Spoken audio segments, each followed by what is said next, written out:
কেউ যেটা শোনে না, শোনে কে? আপনি যখন যে মুহূর্তে যেভাবে আল্লাহ তাআলাকে ডাক দেন তিনি শুনতে পায়। নাকি মাঝরাতে ডাক দিলে শোনে না?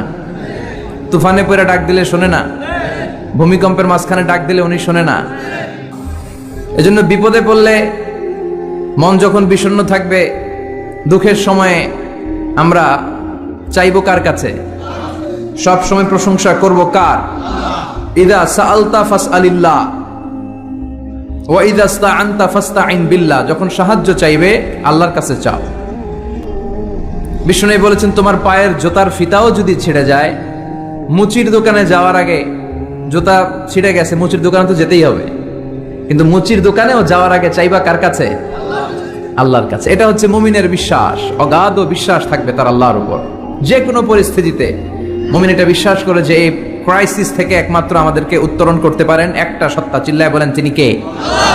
যদি আমার শুকরিয়া করো, আমাকে যদি থ্যাঙ্কস দাও, তাহলে আমি আল্লাহ তোমাকে নেয়ামত যা দিয়েছে আরো বাড়িয়ে দেব। আর এত কিছু দেওয়ার পরেও যদি নাশুকরি করো, তাহলে জেনে রাখো আমার শাস্তি বড় ভয়ানক। আমি আল্লাহ সব সময় ধরি না, ধরলে ছাড়ি না।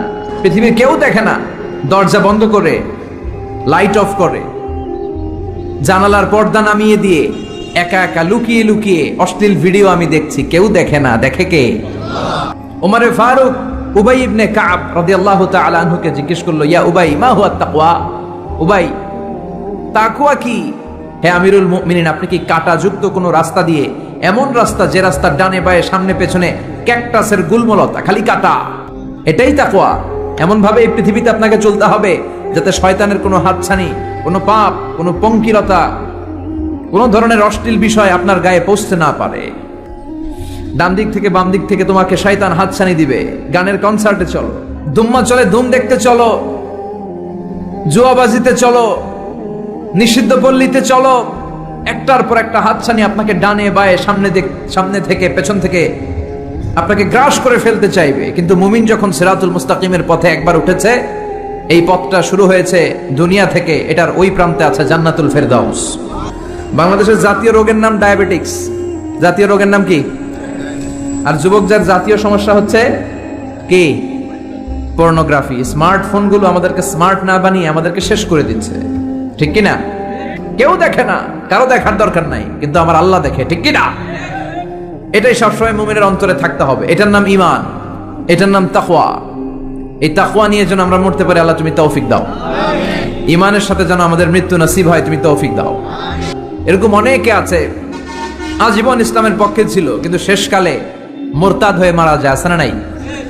আবার অনেকে আজীবন ছিল কাফের, মুশরিক, ইসলামের শত্রু, নাস্তিক, কিন্তু শেষকালে কালিমা পড়ে মারা যায়, আছে না নাই? মরতে তো হবেই, এজন্য আল্লাহর কাছে আমরা শাহাদাতের মৃত্যু চাই, ঠিক কিনা? বিষ্ণু বলেন, শাহাদাতের মৃত্যু নিয়ে কেউ যদি বিছানায় পড়েও মারা যায়, কিয়ামতের দিন শাহিদদের কাতারে আল্লাহ তাকে দাঁড় করিয়ে দিবে। সুইসাইড, মান খাতালা নাফসাহু বিশাইইন উযযিবা বিহি ইয়াউমাল কিয়ামা। যে ব্যক্তি যে জিনিস দিয়ে নিজেকে শেষ করবে কিয়ামতের দিন, ওটাই হবে তার শাস্তি। যে ছুরি ঢুকিয়ে স্ট্যাবিং করে মারা যায়, ও শুধু স্ট্যাবিং করতেই থাকবে জাহান্নামে। যে বিষ খেয়ে মারা যায়, ওর শাস্তি হবে জাহান্নামের বিষ খেয়ে খেয়ে সে জাহান্নামটাকে কাঁপিয়ে তুলবে। তো এই সাহাবা আত্মহত্যা করলেন, পেছন থেকে লুকিয়ে লুকিয়ে যে সাহাবা এই দৃশ্য দেখলো, সে দৌড়ে বিশ্বনবীর কাছে যেয়ে বলল, আশহাদু আন্নাকা মুহাম্মাদ রাসূলুল্লাহ। কারণ ওই সাহাবী আত্মহত্যা করে মারা গিয়েছে, তার কপালে শাহাদাত জোটে নাই। এজন্য বিশ্বনবী দোয়া করতে বলেছেন, আল্লাহুম্মা রযুকনা হুসনাল খাওয়াতিম। হে আল্লাহ, আমাদের শেষটাকে তুমি ঈমানের মৃত্যু দিও। বিশ্বনবী বললেন, আলা ওয়াহিয়াল কলব। জেনে রেখো, এই গোশতের টুকরাটার নাম হচ্ছে কলব। সেটার নাম কি? এই যে বাম স্তনের 2 আঙ্গুল নিচে থাকে, এটা এই জায়গায় আল্লাহ সেট করে দিয়েছেন কলব। আলা বিযিকরিল্লাহি তাতমাইন্নুল কুলুব। কোনো কিছু দিয়ে এই কলবের প্রশান্তি আসে না শুধুমাত্র আল্লাহর জিকির ছাড়া। এই কলবে থাকবে সুবহানাল্লাহ, আলহামদুলিল্লাহ, লা ইলাহা ইল্লাল্লাহ, আল্লাহু আকবার। এই 4টা জিকির সবচেয়ে সেরা জিকির, খেয়াল রাখবেন। আবার বিষ্ণু বললেন, মিজানের পাল্লা ভারী করতে চাও, ফাআম্মা মান সাকুলাত মাওয়াজিনুহু ফাহুয়া ফি আইশাতির রাদিয়া। মিজানের পাল্লা যারা ভারী করতে চাও, তারা 2টা জিকির করবা, সুবহানাল্লাহি ওয়া বিহামদিহি, সুবহানাল্লাহিল আযীম। এই 2টা শব্দ প্রত্যেক ফরজ সালাতের পরে সালাম ফিরিয়ে আওয়াজ করে পড়বেন আল্লাহু আকবার। 3 বার পড়বেন আস্তাগফিরুল্লাহ, আস্তাগফিরুল্লাহ, আস্তাগফিরুল্লাহ।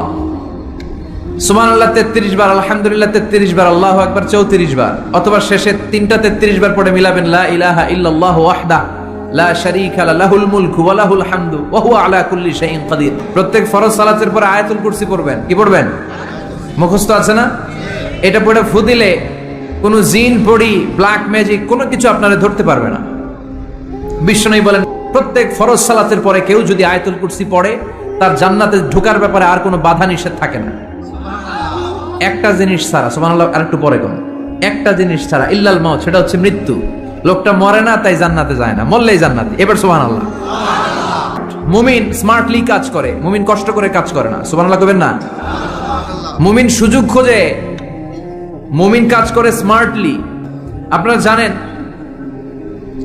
কাবা ঘরের 4টা কর্নার আছে। একটা কর্নারের নাম হচ্ছে রুকনুল হাজারিল আসওয়াদ, এটার নাম হচ্ছে ব্ল্যাক স্টোন কর্নার, যেখানে হাজরা আসওয়াদের পাথর আছে। এই পাথরটাতে চুমু দিলে জীবনের গুনাহ সব মাফ করে দেয় কে? আল্লাহ। এটা জান্নাতি পাথর। হাজরা আসওয়াদের কর্নার আর দরজার মাঝখানে ছোট্ট একটু জায়গা, এটারে আরবিতে বলে মুলতাজাম। সাহাবারা এই জায়গাটার সাথে লেগে থাকতেন, পেট লাগিয়ে, গাল লাগিয়ে, চোখ লাগিয়ে, মুখ লাগিয়ে কাঁদতেন আর দোয়া করতেন। আর এই জায়গায় পেট লাগিয়ে, শরীর লাগিয়ে দোয়া করলে ওই দোয়া আল্লাহ ফিরিয়ে দেয় না। কিন্তু ওই জায়গায় দোয়া করার চান্সও এত সহজে পাওয়া যায় না। ধাক্কা ধাক্কি যুদ্ধ করতে হবে আপনাদের। 8-10টা পাঠান একসাথে দাঁড়ালে ওগুলার জ্বালায় কিছুই করা যায় না। এইভাবে তাকাইতে হয় ওদের দিকে, তাকাইলে আপনার টুপি পরে যাবে পিছনে, ইয়া উঁচু লম্বা। তো এই মাওলানা অনেক ধাক্কা ধাক্কি করে কোন রকম ওই মুলতাজামে হাত লাগাইতে পারছে। সে ওখানে হাত লাগিয়ে দোয়া করতেছে, আল্লাহ একটাই দোয়া, জীবনে যত দোয়া করছিলাম আর করবো সব দোয়া তুমি কবুল করে নিও। তো কিছু বাকি রাখছে? কথা বলেন। The believer they work smart, they don't work hard. বিশ্বাসীরা স্মার্টলি কাজ করে, ওরা শক্তি খাটিয়ে ঘাম ঝরিয়ে কাজ করে না, ওরা সুযোগ খোঁজে, ওরা ঝোপ বোঝে কোপ মারে। ঠিক কিনা? আল্লাহ বললেন যালিকাল কিতাব লা রাইবা ফি হুদাল লিল মুত্তাকিন, এমন বই যেটাতে সন্দেহের অবকাশ নেই, মুত্তাকিনদের জন্য গাইডলাইন। ও নবী, অনেকগুলো অন্ধকার থেকে একটা আলোর মশালের দিকে নিয়ে যাওয়ার জন্য আমি কোরআন নাজিল করেছি। বামপন্থীদেরকে ডানপন্থী বানানোর জন্য আমি কোরআন নাজিল করেছি। জাহান্নামীগুলারে জান্নাতি বানাতে আমি কোরআন নাজিল করেছি। আল কোরআন আল কারীমের 30তম পারার 112তম সূরা, খুব ছোট্ট একটি সূরা। সাইজে ছোট্ট হলেও ফজিলতের শেষ নাই। অনেক ছোট ছোট জিনিসকে আমরা উপেক্ষা করি, আমরা গুরুত্ব দিতে চাই না, কিন্তু আসলে এটার গুরুত্ব যে কত বেশি আমরা বুঝি না। সূরাতুল ইখলাস হচ্ছে ওই রকম একটি সূরা যেটাকে আমরা গুরুত্ব দেই কম, আসলে অনেক গুরুত্বপূর্ণ। সুবহানাল্লাহ পড়েন। তো এই সূরাটা থেকে কিছু কথা আজকে আমরা শুনবো, শিখবো, জানবো আমলের নিয়তে। নিয়ত খালেস করেন, ইন্নামাল আমালু বিন্নিয়াত। সব কাজের প্রতিফল দেয়া হবে নিয়তের উপর বেস করে। আপনি যদি লোক দেখানোর জন্য সালাত পড়েন হবে?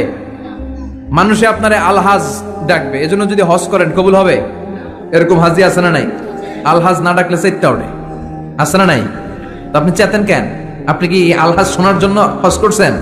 হজ এবং উমরা করবে শুধুমাত্র একজনকে খুশি করার জন্য, তিনি কে? এটার নাম ইখলাস। সবকিছু আল্লাহর জন্য করতে চাওয়া, এটার আরবি নাম হচ্ছে ইখলাস। আরবি নাম কি? আর এই ইখলাস নামে আল্লাহ কোরআন একটা সূরাই দিয়ে দিয়েছে, সুবহানাল্লাহ, সূরাতুল ইখলাস। আন্তরিকতার সূরা, দ্য সূরা অফ সিনসিয়ারিটি। তো এজন্য শুরুতে নিয়ত খালেস করে নেন যে যা আজকে আমরা শুনবো আমলের নিয়তে, ইনশাআল্লাহ পড়েন। তো এটা একটা ক্লাস, এজন্য আপনাদেরকে কিছু জিজ্ঞেস করলে আপনারা আওয়াজ করে উত্তর দিবেন। সূরাটার নাম হচ্ছে সূরাতুল ইখলাস। কি নাম? সূরাতুল ইখলাস। এই সূরার আয়াত সংখ্যা 4টি। চিল্লায় বলেন কয়টি? এই সূরাটা মাক্কি সূরা। কি সূরা? সূরাটার নাম হচ্ছে সূরাতুল ইখলাস। সূরাতুল ইখলাসে শুধু এই সূরার নাম নয়, আরো অনেকগুলো নাম পাওয়া যায় এই সূরার। তন্মধ্যে একটি নাম হচ্ছে সূরাতুত তাওহীদ। সূরাতুল ইখলাসের অপর আরেকটি নাম হচ্ছে সূরাতুত, এই সূরার একটা নাম হলো সূরাতুত তাওহীদ। কি নাম? সবাই বলেন। সূরাতুত তাওহীদ। কি নাম? তাওহীদের সূরা। তাওহীদ মানে একত্ববাদ, oneness of God, oneness of creator. আমাদের স্রষ্টা যে একজন, সেটাকে আরবিতে বলে তাওহীদ। যার এই তাওহীদের বিপরীত হচ্ছে শিরক, আল্লাহ ছাড়া অন্য কারো কাছে হাত পাতা। আল্লাহর সামনে মসজিদে যে মাথা না নুয়ে মাজারে যে মাথা নত করে বাবার কাছে চাওয়া, আছে না নাই? দয়াল বাবা রে দয়া করো আমারে। দয়া করার মালিক কে? আল্লাহ। এজন্য বলতে হবে দয়াল আল্লাহ রে দয়া করো আমারে।